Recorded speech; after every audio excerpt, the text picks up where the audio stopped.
The silence inside courtroom 3B was not the usual polite quiet of a Monday morning. It was heavy, suffocating, and thick with the scent of aging parchment and floor wax.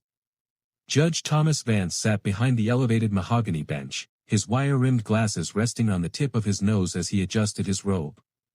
For 32 years, Vance had been the bedrock of the county court system. He was a man defined by uncompromising order, precise schedules, and an unwavering adherence to the letter of the law. He had sentenced murderers, mediated bitter corporate divorces, and signed thousands of routine warrants without a flicker of emotion. But today, resting right in the middle of his pristine blotter, sat a thick, faded manila folder that did not belong on his docket. It had no modern barcode, no digital case tracking number, and no freshly printed cover sheet. The cover was simply stamped in faded red ink with a date from 30 years ago, October 14, 1996. The label bore a single name written in scratchy, hurried black ink, State vs. Unknown Child. Judge Vance picked up his silver letter opener, his fingers steady, yet his chest tightening with an unexplainable weight as he slid the blade through the brittle yellow tape.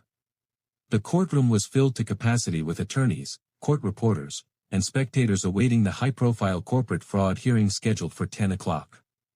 Instead, Judge Vance held up his hand, signaling the bailiff to halt the scheduled proceedings. A murmur rippled through the gallery, but Vance ignored it entirely. As he opened the thick folder, a yellowed photograph slid out onto the desk. It depicted an abandoned brick house on the outskirts of town, its windows shattered, surrounded by police tape. Attached to the inside cover was an unsigned, handwritten police report detailing an unrecorded late-night raid from 1996. According to the document, an anonymous tip had led officers to the property, where they discovered a 6-year-old boy living in total isolation behind a deadbolt cellar door. The strange part was not just the horrific neglect, but the fact that the entire case had vanished from public records overnight. No charges were ever filed. No adoption records existed. The child's identity had been sealed under a supreme judicial directive signed by a judge who had passed away 2 decades prior. Why had this file suddenly resurfaced on Vance's desk today, 30 years later, without any clerk admitting to placing it there? Judge Vance turned the page, his eyes scanning the faded typewritten notes of the arresting officer. The notes described the scene in brutal detail. The basement had contained only a thin mattress, a stack of hand-drawn pictures, and a small metal key attached to a piece of twine. The child had never spoken a word to the paramedics or the social workers. He had only stared at them with hollow, piercing blue eyes. As Vance read further, his breath caught in his throat. Listed under the evidence inventory was a single physical item that was supposed to be vaulted in the basement archives, a small silver pocket watch engraved with a crest of a rising sun. Vance's hand instinctively reached into his own coat pocket, his thumb brushing against the exact same silver pocket watch he had carried for 3 decades, a gift from his late father. Panic, cool and sharp, flared in his chest. He looked up at the gallery. Sitting in the very back row, shrouded in the shadows beneath the balcony, was a young man in a dark coat. The young man wasn't looking at the wooden dais or the polished seals of the state. He was staring directly at Judge Thomas Vance, his striking blue eyes unblinking, holding a small piece of twine in his hand. Judge Vance felt the room tilt. His hand froze on the edge of the mahogany bench, the silver watch heavy and cold against his palm. His mind raced back 30 years, to a dark rainy night in 1996 when he was just a desperate junior prosecutor eager to protect a powerful family legacy. The abandoned brick house hadn't been an anonymous police bust, it was his family's ancestral property. The hidden child wasn't a stranger, he was Vance's secret illegitimate son, born from a brief, tragic affair that threatened to derail his rising career and ruin his marriage.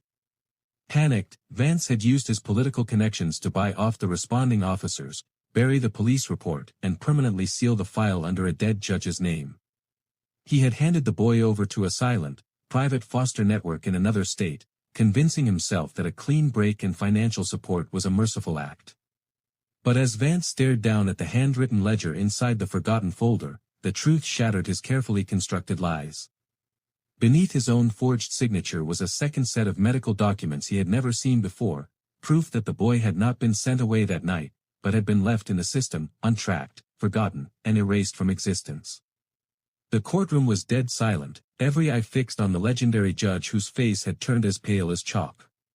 Vance slowly closed the yellowed manila folder, the echo of the heavy cover slapping shut sounding like a gavel dropping on his own life. The high-profile lawyers and spectators waited in bewildered awe, totally unaware that the man who had dispensed absolute justice for 30 years was finally standing in his own courtroom as a guilty man. Vance pushed back his heavy leather chair, his knees trembling beneath his dark judicial robes, and stepped down from the elevated bench, a breach of courtroom protocol he had never once permitted in his career. He walked past the mahogany railing, through the aisle of stunned onlookers, and stopped directly in front of the back row. The young man stood up slowly, his tall frame trembling slightly, holding out the piece of twine. Vance reached into his pocket, pulled out the silver pocket watch, and placed it gently into his son's open palm. With tears finally breaking past his hardened composure, Judge Vance turned toward the bailiff, stripped off his robe, and spoke into the motionless air, "Record this court session. I am turning myself in."